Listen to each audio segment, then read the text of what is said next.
everybody. Welcome to Magic the Amateuring, a podcast for people with heads, with feet, with anything in between.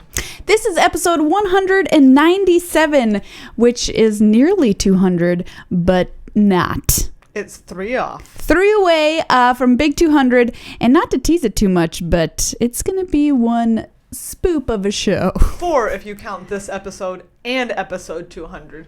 3 if you count this episode but not episode 200, and 2 if you don't count this episode and don't count episode 200. And 10 if you don't count just some random other episodes that we've done over the course of time. Really, you can make it as many episodes as you want between now and episode 200 if you're just listening to things non-sequentially, repetitively, or otherwise. Yeah, so episode 200 is going to be a big party. We don't quite want to spoil the surprise yet, but we're not there yet. Episode 197. We've got a super sweet show for you today. My brain almost leaked out my ears there. We're going to be talking about casual formats in For the Noobs. That means formats that you can play just with your friends. Pick up a bud, pick up a magic deck, and play some games. Yep, we're also going to be talking about a little bit more about the Fearless Magic inventory that we talked about last week. We have a couple of updates. A little bit more about GP Dallas, which is coming up this weekend. What happened in Standard last weekend. Hint, people got pretty delirious. Some drafting, and a flavor text theater throwback. Yeah, is Meghan still playing Elves at this at Dallas? Well, you're just gonna have to keep listening to find out. Before we start the show, we have some people to thank. Number one, of course, is you, the listeners, who support us on patreon.com/MTAcast. Thank you so much to everybody who's chosen to support the show and join the Less Than 1% Club. Our numbers keep growing, and it's wonderful to see all these new members of our magical family joining us every week. Thank you so much as well to our sponsor, Card Kingdom, cardkingdom.com/MTAcast. You can go there to pick up singles, to pick up boosters, to pick up just about anything that you need to play a sick game of Magic. Have you seen their website recently? It is a work of art. That's right. And we promise that you will have a new best friend if you order from them. You will have a new best friend, and you will find more satisfaction in your job than you do currently. There you go. You can't really ask for more than that. Cardkingdom.com/MTAcast, a great place to go to buy anything you need related to Magic. Of course, if you want a Magic the Amateuring shirt or playmat, well, you've got to go to magictheamateuring.com for those. But cardkingdom.com, it's got everything else you could possibly ever want in your life, including a new friend.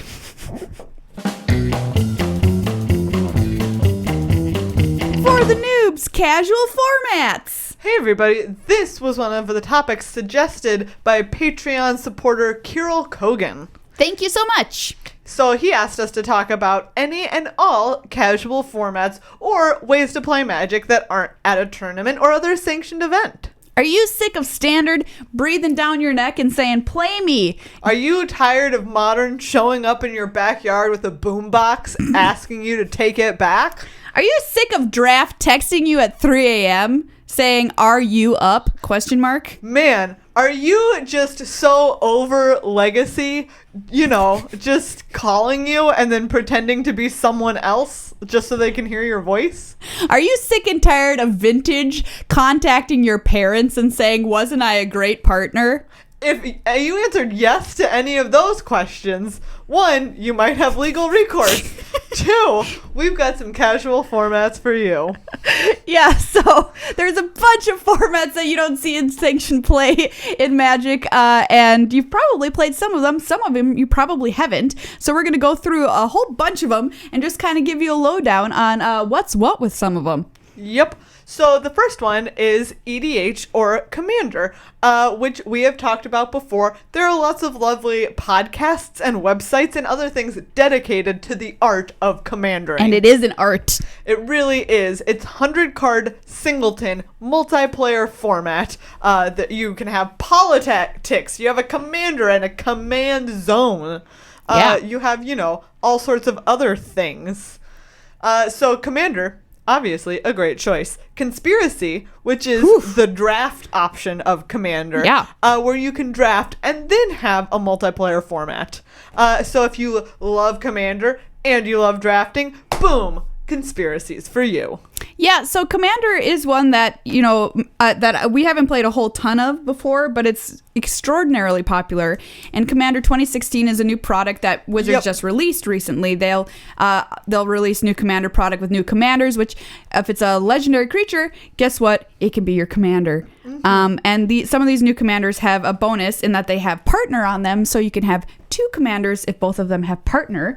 So that's a spicy new change in Commander. Yep, Commander and Conspiracy are both kind of unique in that you can usually find stores that have specific nights or specific events for them. So it's a casual format, but you're still going to be able to go to a store and find a time to play that if you don't have like a play group or a person that you're playing with already. So something that people like about Commander that you don't necessarily always get to experience in Standard or Draft is being able to build a deck that you think represents you as a human being. That's right. Hey, do you feel like you're represented by a picture of a boat that lets you draw 3 cards? Guess what? In Commander, you can play one of those suckers. It can't be your commander until, as I predicted correctly in the future, the rules change to allow cards like Treasure Cruise to be your commander. That's right. It's not legendary, and it's not even a permanent, but gosh darn it. Someday it will be my commander. The thing is, you could if you're like, I love attacking, guess what? You can make your commander deck all about that. If you're like, I love just murdering myself, well, you could make Phage the Untouchable your commander. Nobody's telling you can't. No. Just go out there and do whatever you want. Is it legendary? I think it is. All right. Phage the Untouchable. Gosh, my computer is really fast, everybody. As you can tell. Yes, legendary creature. Okay. Well, there you go. If you cast it, you die. So, no, if you don't cast it, you die. If you can't from your command, does casting it from your command zone mean you'll die? Yes. Yeah. I'm pretty sure it does. Yeah. So you're playing with fire with that option. Yes, because it says if it didn't enter the battlefield from your hand. Yes, there you go. So, if you want a commander that you're never going to cast, unless you want to die, Phage is for you. There you go. But it will let you play a mono black deck. So if you like the idea of getting, say, 3 or 4 of your friends together and playing a game of Magic and just kind of figuring out, that's what Meghan was talking about, for their politics, who are you going to attack? Who are you going to save? What kind of deals are you going to broker? Then Commander might just be the game for you. Yep, in Commander groups, if you go to a store, then you're going to kind of have to work out, what the attitude is like at that store for Commander games. And if you're playing with a group of friends, then amongst yourselves, you can kind of decide, are you all going to have kind of goofy decks? Or are you all going to show up with spiky decks that are going to try and win? Because it's different from group to group, and you can your group can shape into whatever kind of commander group it wants to be, which is also cool and nice flexibility. Yeah, and like we said, if you like drafting, then Conspiracy is a good option, and you've got a couple of Conspiracy sets to choose from. Recently, we saw Conspiracy Take the Crown, which was a lot of fun, and the box comes with a tiny little crown that you can make and wear. Cool. That's great. You get to be the monarch in real life with a tiny paper crown. But yeah, Conspiracy is a fun way to live both the draft life and the commander life in one, because really, who can choose? The next casual format we're going to talk about is Pauper. Pauper means only commons, and it's the same otherwise in terms of constructed deck rules. So 60 cards, 15 card sideboard, only up to 4 copies of a certain kind of card, but you do get to use only commons, which is pretty cool. Although right now, Peregrine Drake is really, from what I hear, just tearing it up in Pauper. Yeah, Pauper does have a banned list. Yes. That is maintained. Which will soon maybe have another addition to it. Is Treasure Cruise banned or restricted in Pauper? I don't know. Because that seems pretty powerful too. That's the thing. Like, you're like, Popper, that can't be that powerful, but it can do some stupid powerful things. Yeah. So yeah, and that again, like each of these casual formats has something unique going for it. Pauper is available on Magic Online. There are Pauper leagues and Pauper queues that you can play in. And you might also have a store that has some sort of Pauper situation.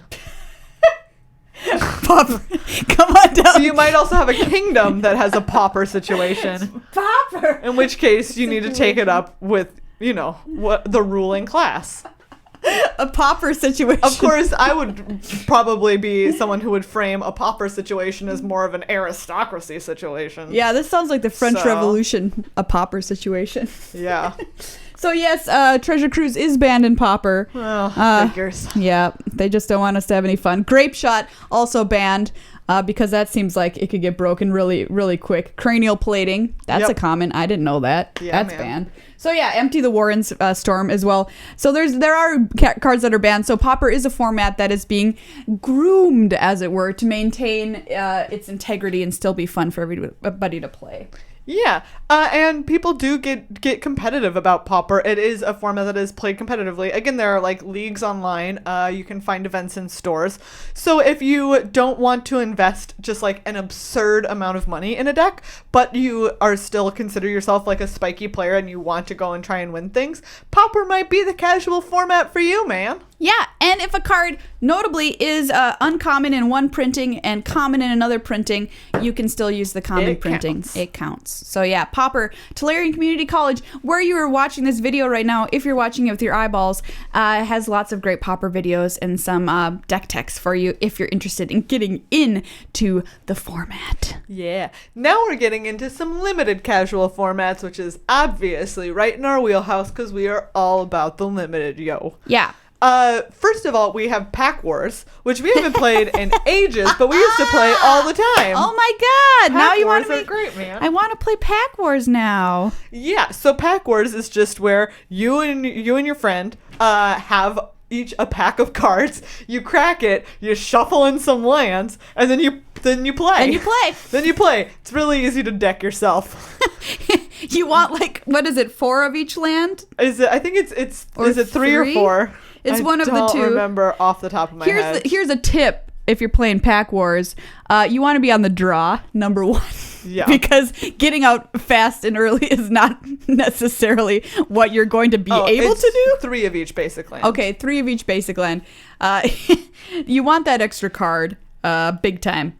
Big time. But it's just so fun because like you can play it in between rounds. Yeah. You know, at a tournament, if you just have a random pack laying around, they're like, oh, I have a random pack. Let's play a quick game of Pack Wars. Yeah.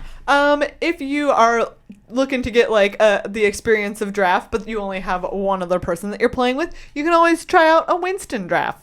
Yeah, Winston Draft is actually pretty fun. I've only played it, I think, twice in my entire life, but it's a kind of a neat draft experience because what you're doing is, what do? You take three cards of You take 3 packs. 3 packs. And you shuffle them all together. That's Wait, right. no, it's 3 packs each.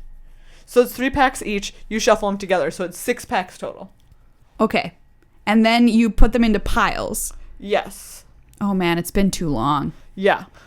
So here I'll read the explanation. Okay. The 2 players each supply 3 booster packs, which they open without looking at them, and then shuffle all 6 packs together. So you have one pool of 90 cards.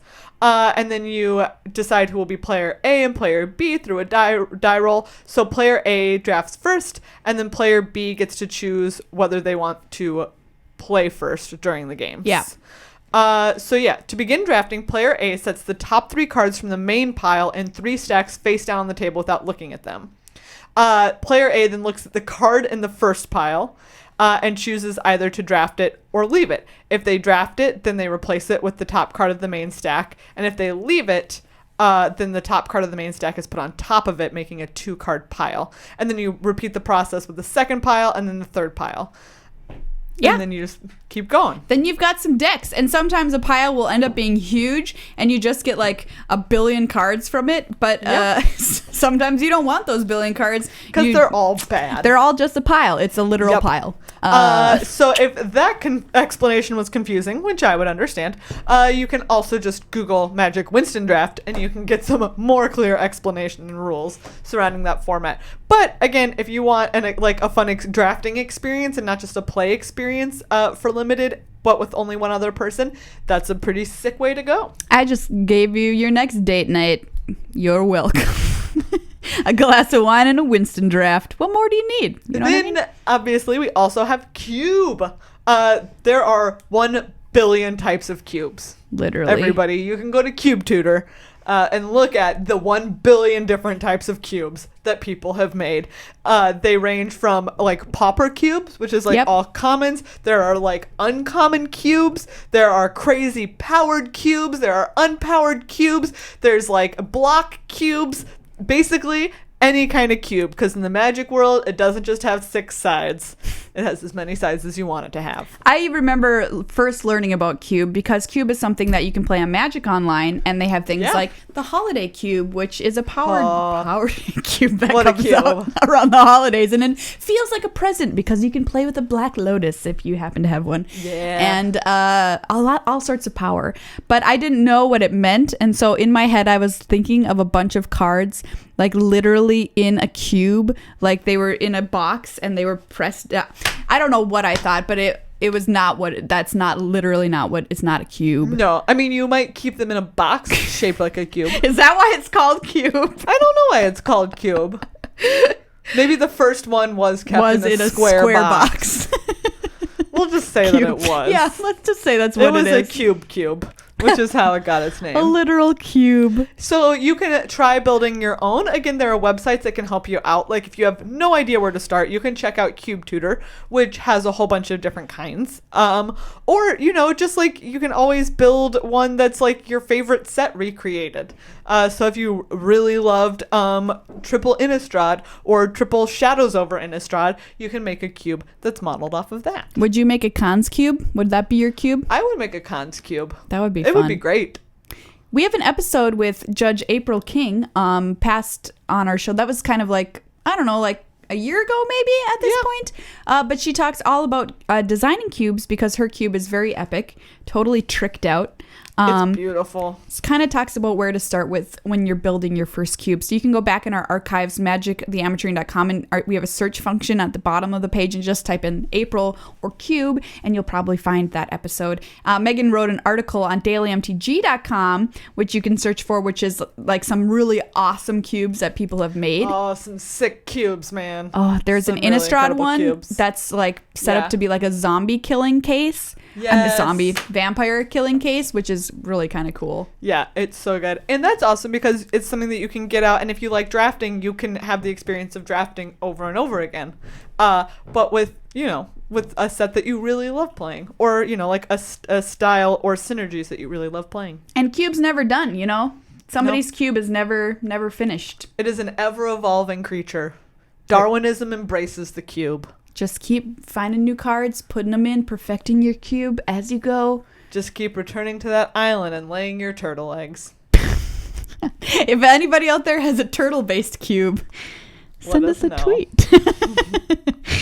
Next up, we have Tribal Wars. Yeah, that's like, if you're like, oh man, do you know what's awesome about Kaladesh? Dwarves. So happy that they're back. And your friend is like, no, man. Do you know what the best one is? Elves. Then hey, you can make different decks that only include cards with those tribal synergies in them, and then battle those. So it's kind of like a way to put parameters on. You can play it, just like amongst a group of friends at a kitchen table with, like, if you just have a collection of cards that you've drafted from over the years that you're pulling from. It's a way to kind of like shape decks. If you're just kind of going like any card from whenever, but it has to be a turtle. Thriving turtle, OP. I would love to make a gremlin deck. Unfortunately, there aren't enough gremlins out there for this to be something that can happen. Yep. So I'm looking at you, Wizards, for printing some more gremlins. Are you listening? Gremlins! The rule on tribal decks is that 1/3 of the cards in the deck must have the creature type of whatever tribe that you have. And again, it's like a constructed format, so it's 60 card decks, maximum 4 of any one card. If you are interested in seeing some tribal decks in action, you can go back and watch some of the Community Super League that Megan and I played in earlier this year, where we had a week where we all had to build tribal decks. Yeah. And can you guess what tribe we brought? I'm gonna spoil it. Okay, yeah, go ahead. We brought hounds. Hounds! We brought a hounds deck called All Dogs Go to Heaven, which was dogs and wrath effects. And then we played against the professor, who brought Legacy Merfolk. We are never going to forgive you for that, Professor. We got crushed. We got hardcore crushed. Yeah. But that's the thing. You can build your deck like really silly like we did, or you can build it to just ruin everybody else's day. Yep. Whatever Again, you want. Maybe have a conversation with the people you're playing with about what kind of decks you're going to build. Yeah. We thought about, what was the other tribe we were considering? Man, it was a good one too. I don't remember. Horror, that was it. Horrors. But that one got picked early though. Yeah, the girlfriend bracket, I believe, made a horrors themed deck. That had like really the cool. Gitrog monster. Yeah. Real big frog. So that's a fun format. I almost forgot about that format. Yeah. Then there's also a format called Fat Stack. Which was my nickname in middle school. Wow. You've really outgrown being a chubby gangster? No, it was because I really liked pancakes. Oh, fair enough. So I don't know what Fat Stack is. So you have two piles of cards that are communal libraries. One has spells, and then one has things that produce mana, like lands, and then also like other cards that produce mana, so players can draw from either stack when they have a draw. Yeah. So there you go. That's if you're playing with people who don't have a deck, yeah, that's a good way to do it. It seems like a good way to sort of teach somebody the game too, where they don't have to worry about getting mana screwed or flooded or whatever. You're just like, hey, if you think you want a land, you can draw a land. If you think you want a creature or a spell, you can pick from that pile. Yeah. Seems like a nice way to do that. Pretty cool. And of course, this list is not exhaustive. You can always create your own format.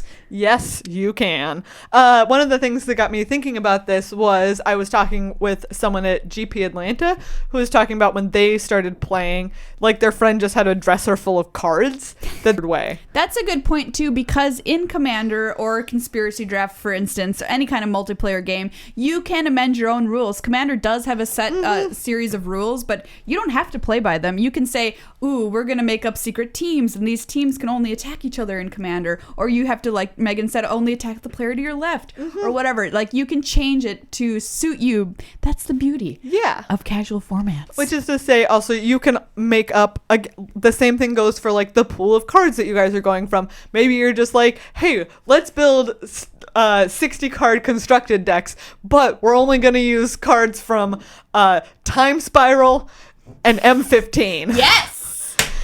And just be like, hey, sure, what's that gonna be like? We once did a rotisserie draft. Yeah. We did a modern one, which means that each card in the entire pool of modern cards can only be picked once.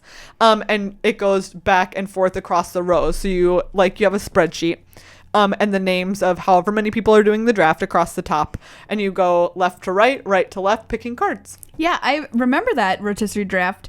I ended up in Burn, I believe, which is... Oh, yeah, you did. Gosh, that's funny. And you were in black-white tokens? Yeah. Wow, how do I remember that? We never played our games out, which is kind of sad because... Yeah. That would have been fun. So it was still like a really fun thing to do, though, even without playing the games. So if you have like friends who are kind of scattered all over the place, it could be a fun way to be like, hey, we're gonna do a weird draft together, which we can do, via a shared document. And you learn a lot about the power of various cards in that format. Like I was Googling cards in Modern. I was like, Redburn cards, what are the best? Like, teach me. And I learned what a lot of cards did and how well or like how highly regarded they were in that format, which was very helpful for the future. And it's also cool because you can see what other people are drafting, so you can also like make sure that you draft hate cards towards the end against their various strategies. Rough. So yeah.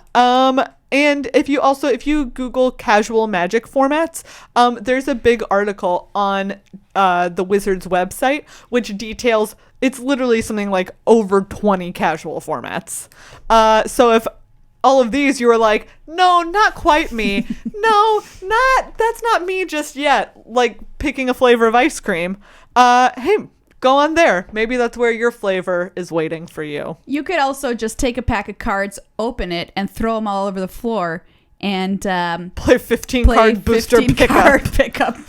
If someone asks you if you want to play that, answer what you want, man. Like, I'm not going to dictate that to you. It's your life.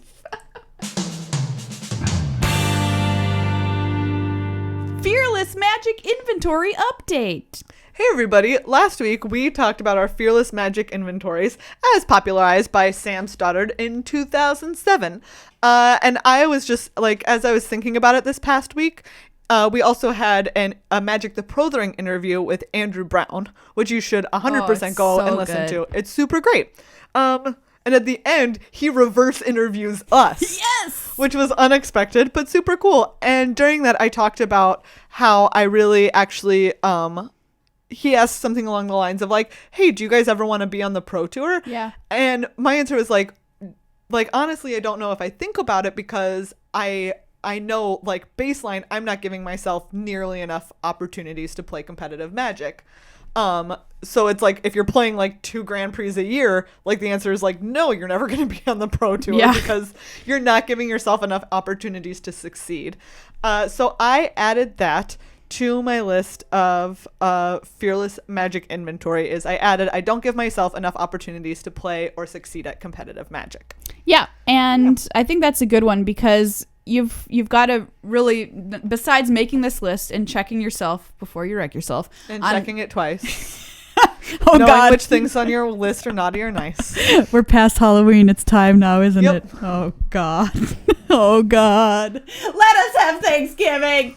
Anyway, not only like making a Canadians list. already had Thanksgiving, so. Oh, yeah, they did.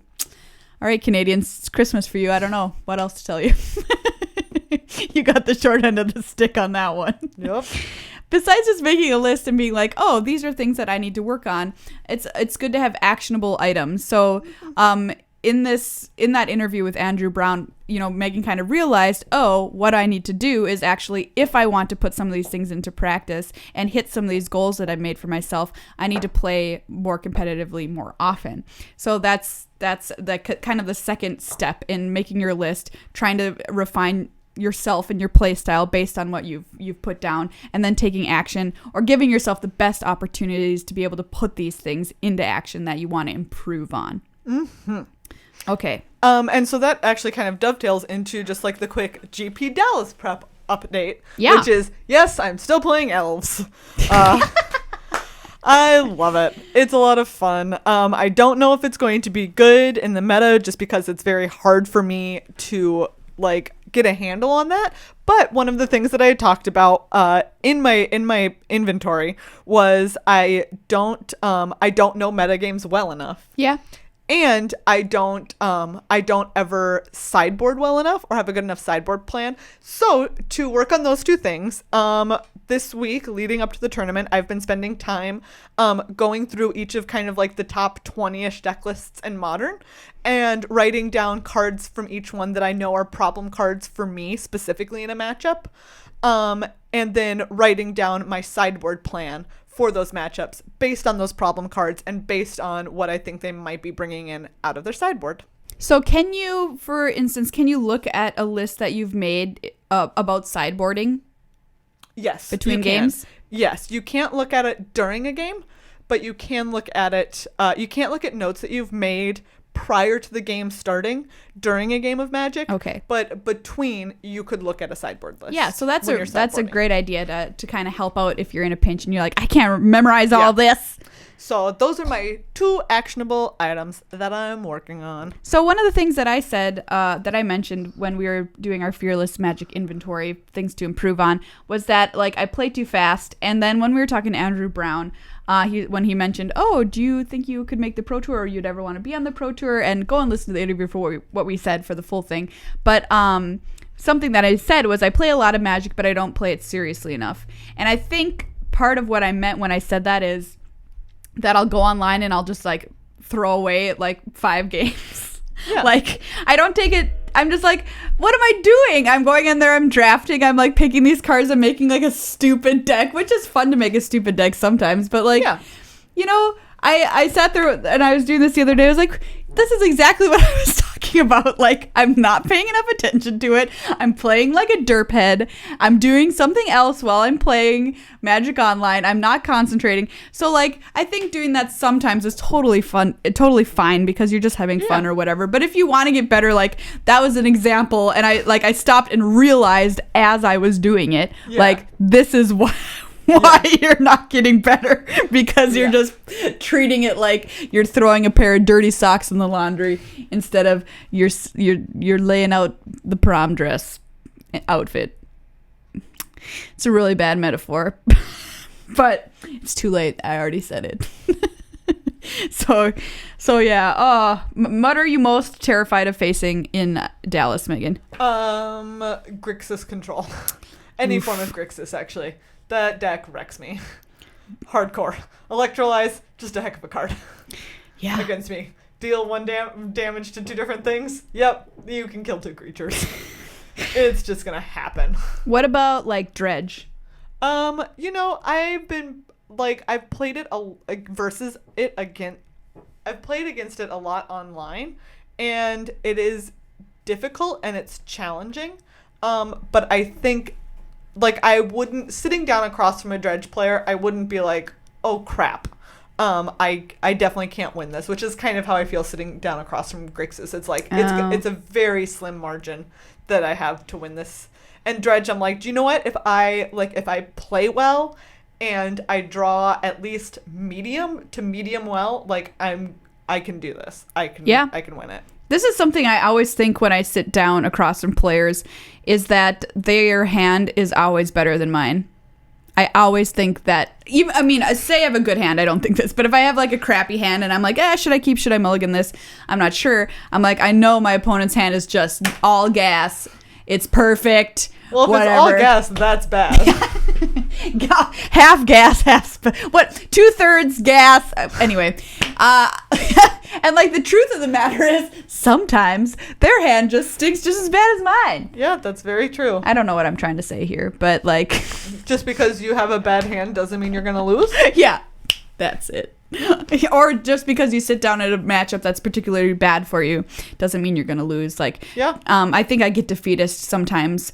Like when I was playing that mono white humans deck, if I sat down against a player that was playing Radiant Flames, for example, or I would just be like, oh well, I'm gonna lose this matchup or whatever. But that's like not the case. Like they might not ever draw their Radiant Flames or whatever spell you're worried about. So just don't give up against the Grixis. No, the Grixis monster. So yeah, GP Dallas, there's not going to be video coverage, but there will be text coverage. There will be video coverage. Oh, there is? Yeah, Channel Fireball. Oh, Channel Fireball. Sorry. Video coverage. Okay. Yeah, so there's video coverage. Tune in if you want to see Megan in a feature match. Fingers crossed. I'll roll around shouting, "Don't do it!" I think it could happen. Just lay on the floor until they let me sit at a normal table. I'm not gonna do it. I'm not getting up. You can't make me play this feature match. Technically, when you sign that waiver that lets you play the tournament, you're agreeing to let them feature you. Yeah? Yep. But what are they? I guess you just get a loss. Yeah, they might be able to kick you out for not honoring that. I don't know. I'm sure that if you asked very nicely, they wouldn't. Terrible to you. They would be like, we get it. But still. Well, now I've promised all of the listeners. So, Elves is actually a really cool deck to watch. So, it would be cool to see Elves on camera sometime this weekend. Yeah. Anyway, that's GP Dallas coming out this weekend. Tune in on Twitch. You can check it out. Check out all the modern action and keep your fingers crossed for some boggles taking the whole thing down if Meghan doesn't do it with her elves. Thanks. It's never gonna happen. There's nothing to worry about.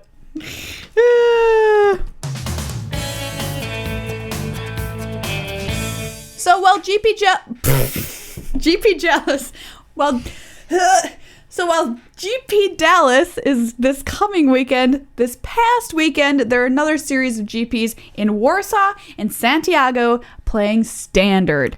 That's right. And do you know what?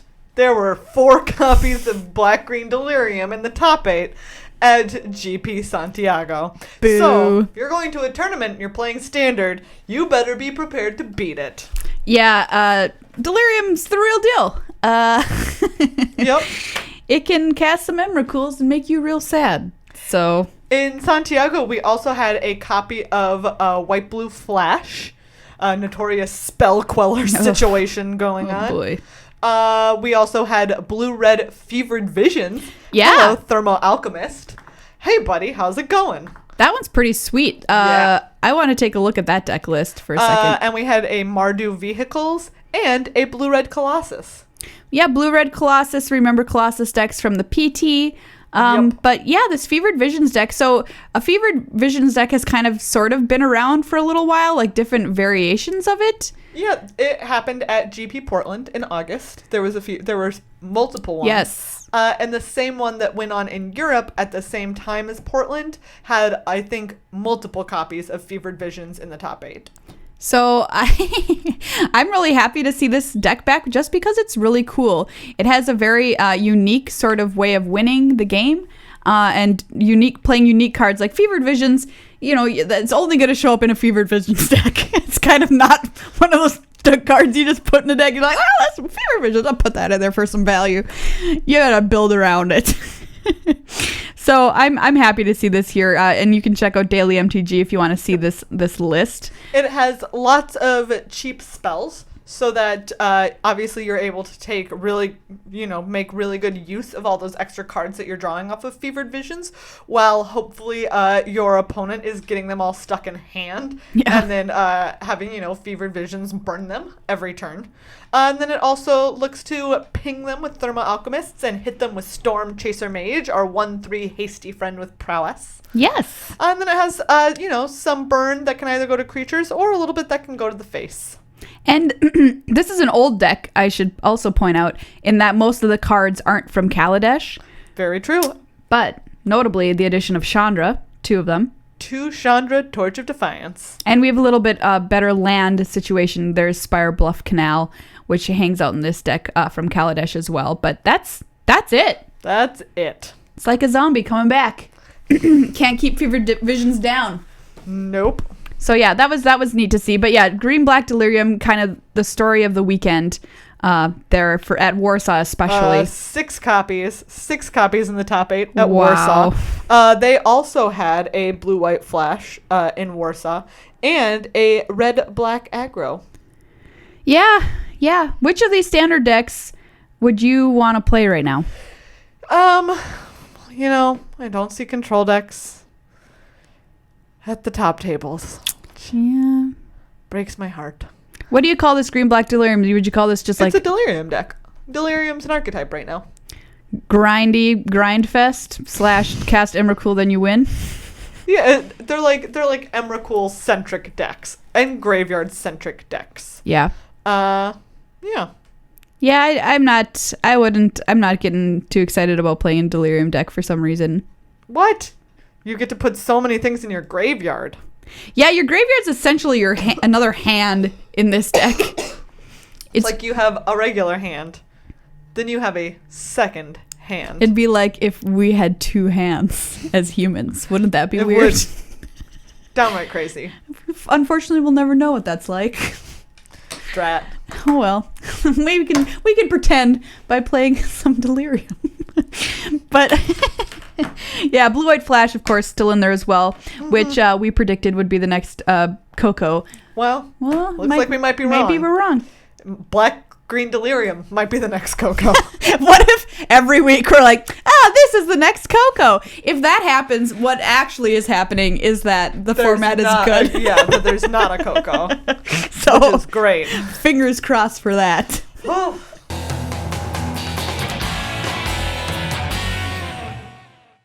Draft update. Hey, we haven't talked about draft in a long time on this show, which is kind of surprising because pretty crazy. Drafts are jam. Yeah.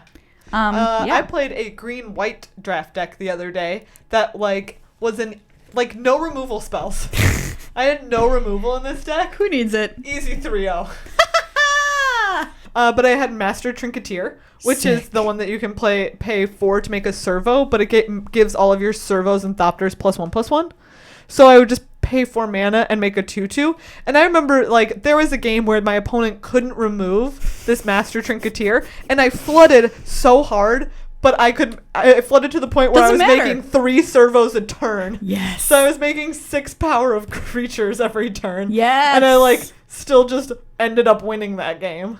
That one was a lot of fun and very absurd. That card was just completely silly. Yeah, we talked about on the show how in this format, Flood kind of seems to be a little more damaging because there's not effects that allow you to use your mana up if you just have nothing else to do. Like we could transform werewolves in the last set, or Megamorph. It was even an instance of this. So what Master Trinketeer does in this situation is doesn't care. It is a rare, so yeah. But it is a rare that doesn't care about Flood. This rare don't care. Let's go to town, man. Yeah, so some other ways people have been combating the kind of Flood problem in this format is by drafting super aggressive decks that only run 14 or 15 lands. Yeah, I have seen some of those. The ones that are Thriving Grubs, Thriving Grubs, Thriving Grubs, Thriving Grubs, Thriving Grubs, Renegade Freighter. Yep, I mean, and honestly, that's all you need. I've tried to draft this deck, but I just end up with a lot of grubs and no freighters. Oh man, Renegade Freighter is quite a card. I had a black-red aggro deck that I ended up losing to another black-red aggro deck. Yep. But the other 2 games were just no contest. I would just be turn 2 a creature, turn 3 Renegade Freighter. You're dead. And then if you crew it, even on turn 4, you're attacking them with a 5/4. It's absurd. It's sick. It's really good. It should be illegal. Yeah, man. Yeah, Renegade Freighters, it's kind of you have to, if you see one, you have to take it. Take it. You have to take it. It's good in any deck. Yeah. You can play it. I would play it in a control deck and just be yep, sure, this is my Renegade Freighter in control. It's fine. You have to have a way to win. Yep. It's a great way. But what you just said there, where you said I was playing against another red-black aggressive deck, that's the thing that we're now running into in leagues. Yeah. So they've been around for a while, these draft leagues, which are an enormous hit on Magic Online, where you're kind of playing, as they say, cross-pod, but you're getting paired up immediately between rounds, so you have to sit around and wait. Nice. I also have found, and people were talking about this, how it leads to a dynamic when you're drafting of your being a little bit more helpful. Yeah. You're not going to hate draft because you're not going to have to play against that card. Yeah. So you're going to keep passing it. So if you open a blue bomb but you're not in blue and someone 3 seats down is, they're going to have a better shot of getting that card if no one else is in blue, if they've been drafting the table correctly, because no one's going to hate away that card. Yeah. It's going to be it's a different kind of universe to live in, because not only are you even more disincentivized to stop hate draft, but you are playing against sometimes the mirror match, which is kind of weird, crazy, and you have absolutely no idea what your opponent could have. No in their idea. Deck. So it's kind Not of more a clue. Sealed in that way a little bit. You gotta expect everything, You have a list on this list of interesting cards, Key to the City. Yes. And I have to say, I played this Don't die. I'm not. Okay. I played that in an aggressive deck. Great card. Yeah, Key to the City is just good. It's a good card. And like, if you would have asked me that at the start of the format, oh, what is Key to the City good? I would have looked at it and been like, I don't know. Probably not. Fine. You can make it so this thing can be blocked. Yeah. And then you get to draw and then you get two to cards. draw cards. It's Sweet. great. Yeah, Key to the City is the key to my heart right card. now. Great card. And we've been talking too about, we've mentioned a few times on the show that while you can draft just like Thriving Grubs, a Pain Train, aggressive deck and get in there, you can also hang back and do silly things with like Panharmonicon or the modules, which today I witnessed somebody get all 3 modules in a game. They assembled the combo. It was great. And made some huge creatures, and then win. So the format I think is pretty healthy. It seems really fun. I haven't gotten bored of playing it yet. No. Which is like a super good sign. There's still things I want to do and I haven't done yet.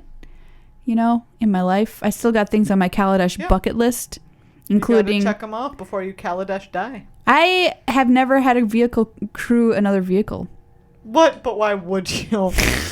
I don't know. Have one better vehicle but you only have one creature, one vehicle, and another vehicle, and like the creature is too small to crew the biggest vehicle, so you have to crew it and then crew it. Yeah.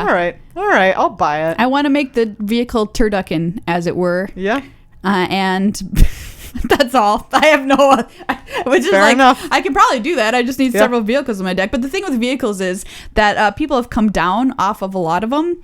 Not literally, because they're cards. But so like vehicles that have a crew cost of 3 or more, notably, are kind of ones that people have been like, well, we're not super excited about those. No. But crew of 2 is where it's at. So you've got crew like 1 and under, of course, Sky Skiff and Smuggler's Copter, and then the Pain Train, which is only 2. And then, I don't know, there's some other ones. But crew 3, kind of, some people are a little off it. Yeah, I mean, it's kind of a lot. That's like a real creature sometimes. You have to say, get in that car, buddy. Yeah. Put on a seatbelt.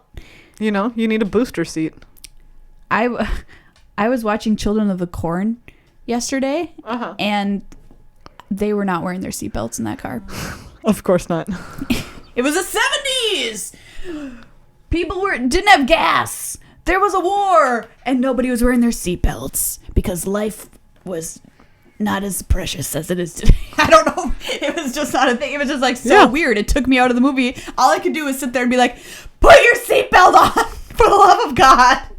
And then, of course, they run in, they like crash into somebody and they get, should have been wearing the seatbelt. Yeah. I get it's a horror movie, but I don't think that was the part I was supposed to be scared of. Wear your seatbelts, PSA.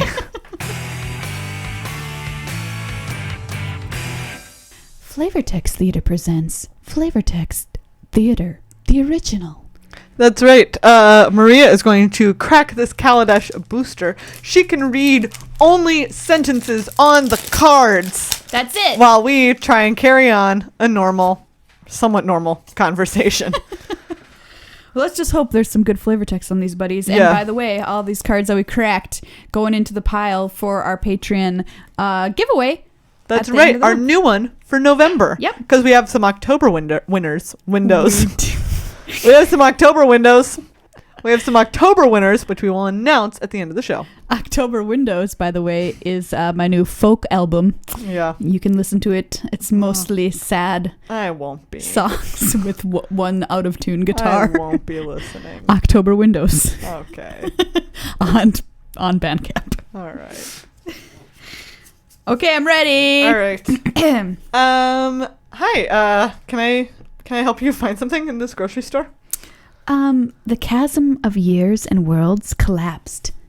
Does that just mean that you're out of milk? Because I know that sometimes, if I need milk and I don't have any, I feel like the world is falling apart.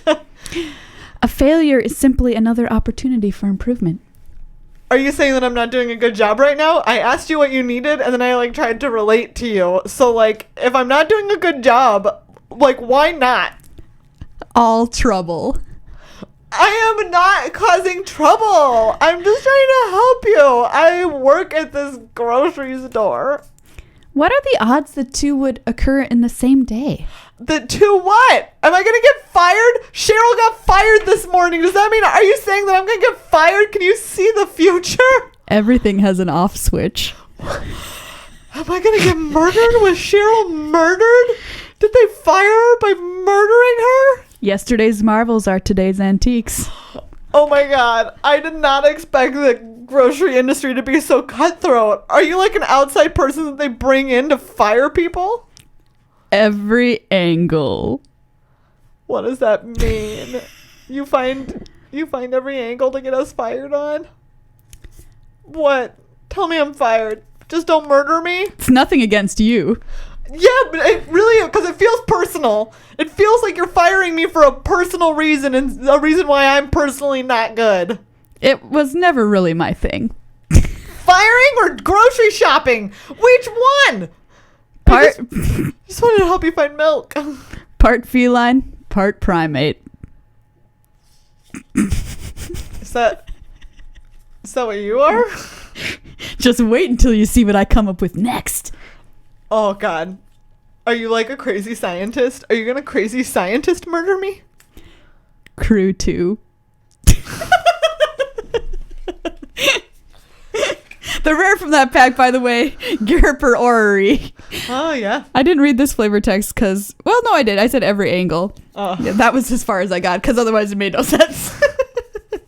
Going into the pile. Going into the pile for November. Which, by the way, we've got our winners for October. Yes. So the person who will be winning all of the different boosters that we opened during the month of October, as well as some sweet classic art tokens swag, Yeah. a playmat and playmat bag. Maria, So, who's the lucky person? the lucky winner for all time, so this is a patron who has been pledging, so it could have been from the very start that we started it or up until Yep. now, is Michael Hansen from Wisconsin. Michael Hansen, come on down. Come on down, you're our big winner. Michael, So- please make sure that your information is updated in Patreon, or if it's not, send us a message. So yeah, Michael is the all-time winner, and then we have our monthly winner, which is somebody who has just joined and become a member of the Less Than 1% Club this very month, meaning October, and that winner is Megan C. Yay! Megan C. Nice name. Yeah. Nice name. And if you don't have information in Patreon, again, please shoot us a message letting us know where we should send your sick swag. And if you would like an opportunity to win great prizes like this or others, you can become a sponsor at patreon.com/MTAcast. In addition to that, there's just different rewards that you get at different levels, including soon to be forthcoming magnetic poetry. Oh, I'm so excited for Sheets, this. which will be MTA cast specific magnetic poetry, playmats, and more. And also, you just help us make this show happen every week. Yeah, and Megan C., we don't have your address, so specifically, you do need to contact us either through Patreon, just send us a little message, or through our website, just shoot us an email. Whatever you want, because we want to send you some sweet prizes. So thank you for becoming members. Well, everybody, that's our show for this week. Thanks for hanging out with us as you always do, whether you're in your car, on the toilet, in the tub, mowing the lawn, shoveling the snow, from your space helicopter, or perhaps you're listening to us from the future with a device that allows you to listen to the past. It's called... Wait, isn't that just everything? It's Isn't called that just all recorded audio is technically listening to the past? what you're doing right now. That's weird when you Jeez. think about it. Yeah, it's a little spooky. I wonder if we've ever been listened to on the space station. Ooh, spooky. Halloween's still hanging around. Spooky. Yeah, if you're an astronaut in a space program in any country, consider bringing us along with you to the space station. That's right. That would be pretty cool. That would be super sweet. Remember to check out cardkingdom.com/MTAcast for all of your magic product needs. And a giant thank you to Card Kingdom for sponsoring the show and helping make it happen. Just like those of you who are patrons, thank you so much as well again. You help us keep this light on. Literally. This There's a one. light over here that's on. This camera rolling. Yep. These faces talking. This computer powered, this soundboard doing its thing. This table standing on its legs. This ground, this floor that we're on not collapsing. Those pictures hanging on the wall. Yep, all of those things you've done. And they would not be possible without you. You can contact us at magictheamateuring@gmail.com. Send us a message via the website, magictheamateuring.com, where you can also pick up 6 swag like playmats and t-shirts. Send us a tweet at MTAcast on Twitter, and listen to the podcast on iTunes, on Stitcher, on Google Play, on the internet in general, always on our website. Yeah, and remember, episode 200, we're getting up there. That's so right. Get hyped. Get hyped. Now you made it to the end of this episode. It's only 2 episodes away. Buddy.